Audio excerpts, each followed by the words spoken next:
Hello, Unified community. Welcome to the Unified Exchange podcast, where we at Special Olympics Minnesota share ideas and stories that foster inclusion in and outside the classroom. Each episode, you can expect us to cover a variety of topics to help grow the unified programming happening at your school. Our hope is that these conversations can inspire change, cultivate leaders, and transform environments that embrace each other's differences.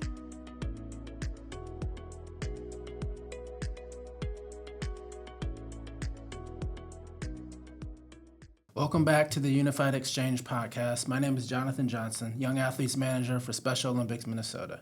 You might remember me from an opportunity share earlier in the year, but today I wanted to bring a guest.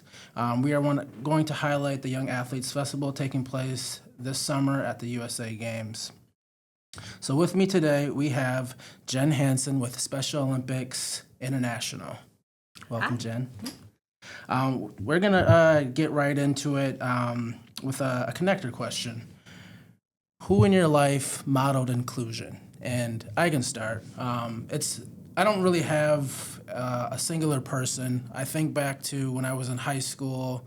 I attended De La Salle High School, which is a private high school in downtown Minneapolis, and it was my first exposure to diversity.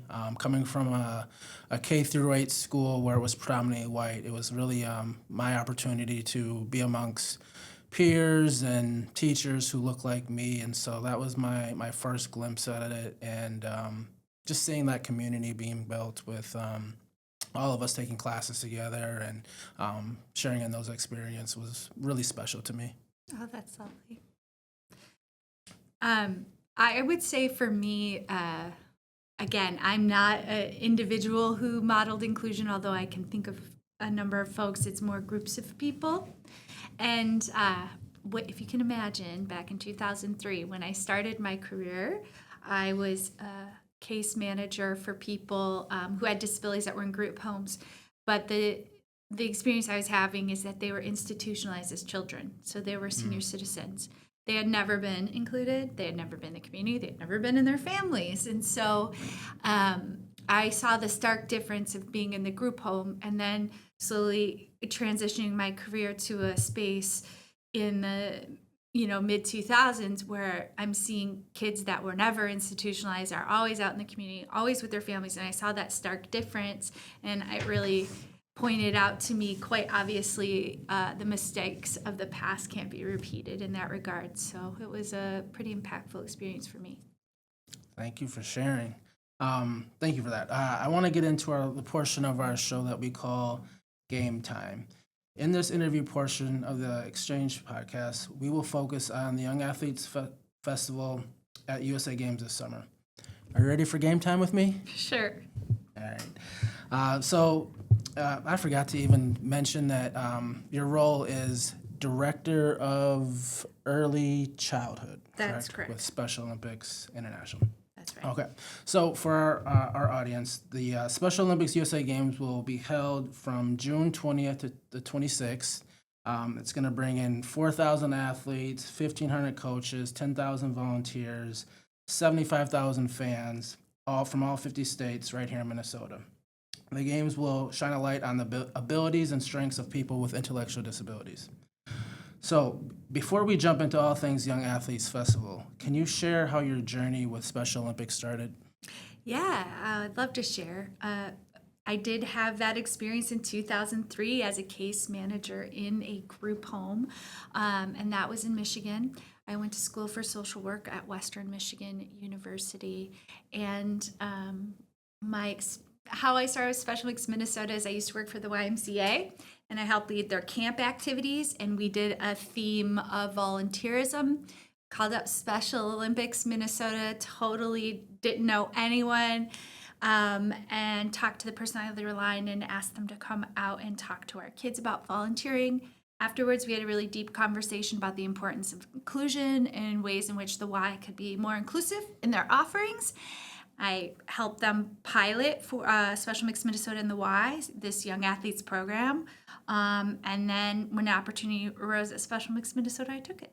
So had your role for a while before coming to our headquarters, and fortunate being able to stay in Minnesota but work internationally for the organization.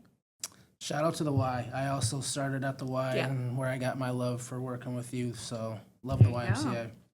YMCA.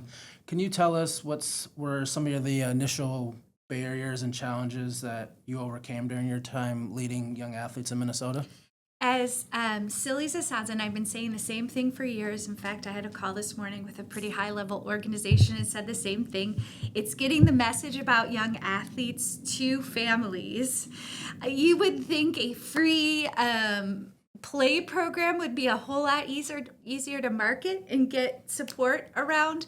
But I think it's very challenging, in part by the fact that kids in this age who get a diagnosis are maybe not in school yet. The parents might not be ready to manage that piece of their lives yet, if it's known that the kid has a disability. Now remember, it's inclusive, so it's for all kids, but it's just getting out to those parent groups. And also, there are some issues with like caregiver stress that you have to acknowledge with this age range. So I would say it's as silly as it is, it's hard to sell free play to people in that moment and to figure out where they are and what networks they're in. Sometimes we crack it and sometimes go back to the drawing board, as you know. Thank you for that. Can you share how your work here in Minnesota with Special Olympics Minnesota, how that helped with your current role at Special Olympics International, and what does an early childhood development director with SOI do? Well, I'm the first one, so I'm still learning what that title means. But I will go back to the original part of your question, and I will kind of follow up on that.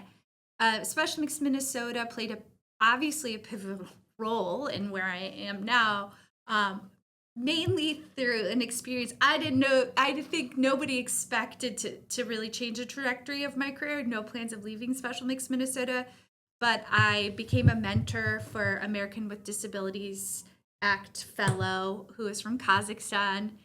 And she came to the office, Special Olympics Minnesota office, and we worked together on inclusion. And it was sort of like a partnership with the state and with the University of Minnesota, Special Olympics Minnesota. And she brought me back to Kazakhstan, and I went there for 18 days to speak on inclusive practices and inclusion. And Kazakhstan is like a very closed society, and I saw some things that were really intense and overwhelming. And I came back to work, and it's not that I don't care about Minnesotans anymore, but I just felt like this call to this larger purpose and seeing the role of an international organization in a way I hadn't before, and I felt like I could be effective in that role. So I'm able to take my experiences here from Minnesota on the ground and bubble it up across the board. In terms of what my role is as an early childhood director, it's a lot of things. I've been working in young athletes first as a volunteer. My kids were in it here at Minnesota and at headquarters. And so really where my expertise comes in is what Special Olympics does with early childhood, and then translating that out and providing technical assistance and bringing in experts. So that's what I do. Thank you for sharing. Let's move into what will be taking place this summer at USA Games. Yeah. What is the Young Athletes Festival? That's an excellent question. It is a festival. It's very fun. You and I are working on some very special plans for it, but a Young Athletes Festival is a chance for our Young Athletes program, our play program, to showcase itself amongst all these other sports and activities and health screenings that are happening at USA Games. It's big, it's bright, it's vibrant. It's the opportunity for kids and family members and siblings to go through stations based on our young athlete skills that we practice, and to just have fun and have community. I will say that the biggest takeaway anytime you bring young athletes where our older athletes are is that experience for themselves and their parents to see the future. We've had so many families go, that's where my kid is going to go, or my kid's going to be independent walking around USA Games, or, what have you. So it's many things is what the festival is. I can't wait. So where will this festival be held? Okay, So I want to get it right. So I have my piece of paper here. We're going to be doing 3 activations with young athletes. The 2 main activations will be at the National Sports Center in Blaine on Monday the 22nd and Wednesday the 24th from 9 to 3. And we will be doing within that time period some stations with young athletes and giveaways. We've got a really cool prize we are hopeful to raffle off. And then on Tuesday the 23rd, we will be in the Rotunda at the Mall of America with some other USA Games activation happening. That's in alignment with Toddler Tuesday. So if you're a Toddler Tuesday parent, we'll be there. I highly encourage attending both the Mall of America and Blaine just because they're going to have a little bit of flavor. If you have a kid who wants to run, jump, climb, I'll go with Blaine. If you want to just do your Toddler Tuesday thing, I'd go to the Mall of America. That sounds great. I can't wait to be at both. Yeah, me too. How can our audience attend either as a participant, spectator, or volunteer? There's so many ways. As a volunteer, there are, I hope that you all link the website for volunteering for USA Games. There is a selection where you can opt in to being young athletes by volunteer. Now, that will place you at our event at our time. Be ready to run. Be ready to chase children. Be ready for whatever weather Minnesota brings us. That is active volunteering.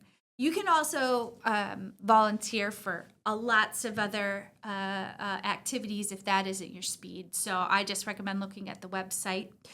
If you are a parent of a small child, the registration link is going to be out soon, but I'm sure in the notes that you share with this, your contact information, Jonathan, will be helpful to share until that gets set up. But once it is, you'll just click on the link and register. Registrations can be very important because we will be giving away one of those wagons that all the moms and dads use these days. So we really want to encourage you to register early. And if you're a school or an educator and you want to bring your kids out, I know it's a little past the time when Minnesotans are in school, but we want to get you there. So connect with Jonathan for sure, right? Yes, thank you. Okay. I kind of want to win that wagon myself. I know, it's very cool. When was the last time there was a USA Summer Games, and how often do they occur? Okay, so they happen every 4 years. The last time we had one was in 2022 in Florida. So we had that activation down there, different weather in June than it will be in Minnesota. Also, I'm local to Minnesota, so perhaps I'm a little biased to this year's event, but we tend to have them every 4 years. And so you've been with the organization for a while, and you've seen these.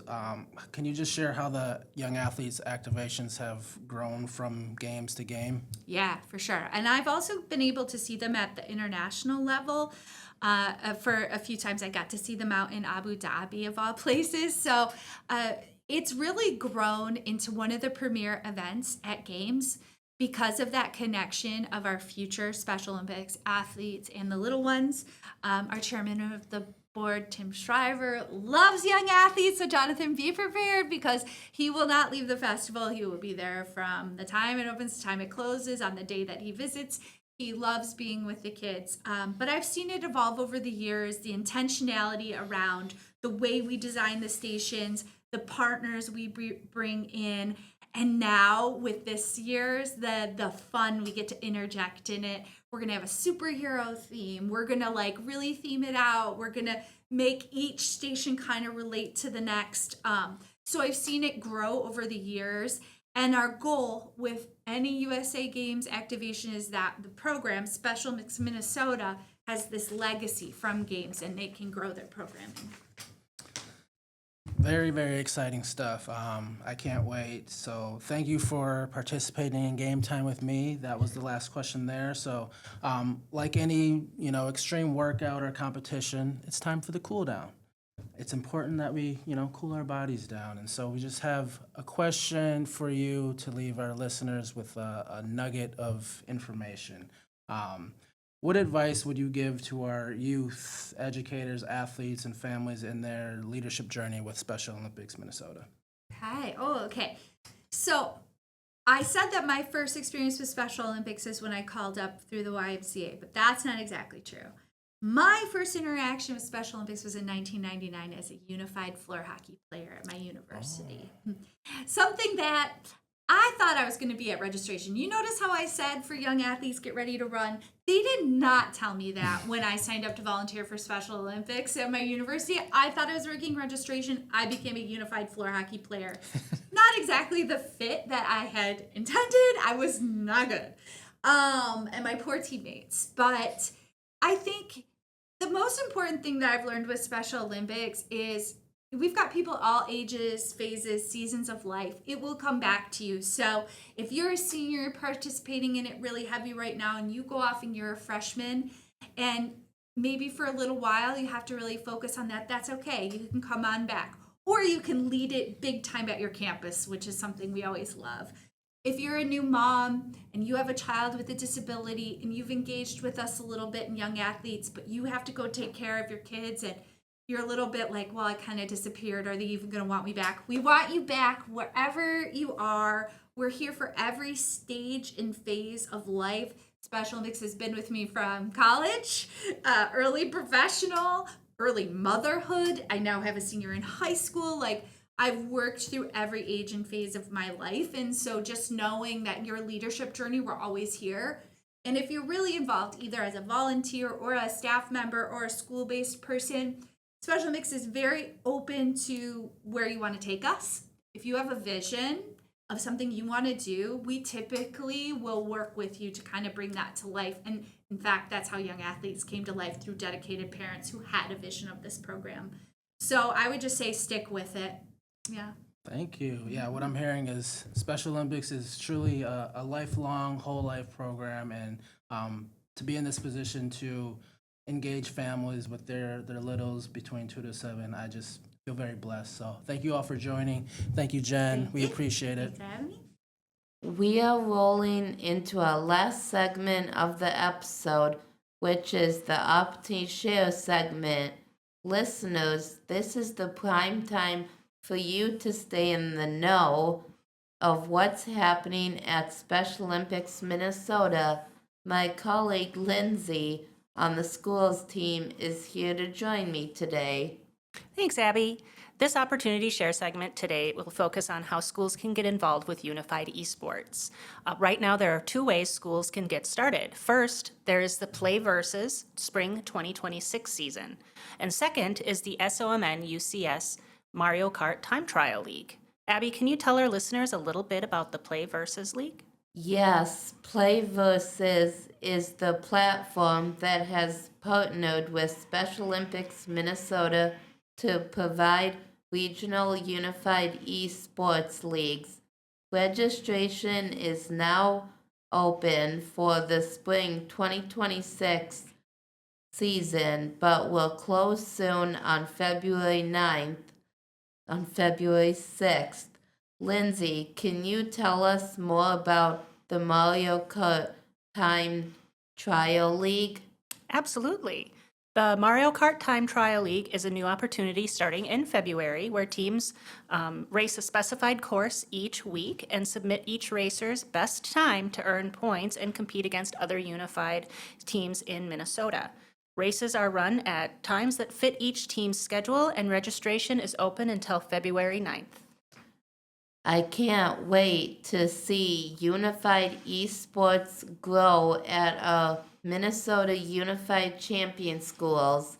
Lindsay, can you tell our listeners who they can contact if they have questions about how to get involved? Sure, Abby. If a school is interested in getting started, they can contact me directly or they can reach out to their SOMN area contact and we can go from there. Thanks so much for talking esports with me today, Abby. Before we sign off, can you lead us in the athlete oath? As an athlete for 20 years and a staff member at SOMN for 14, I would love to. Let me win, but if I cannot win, let me be brave in the attempt.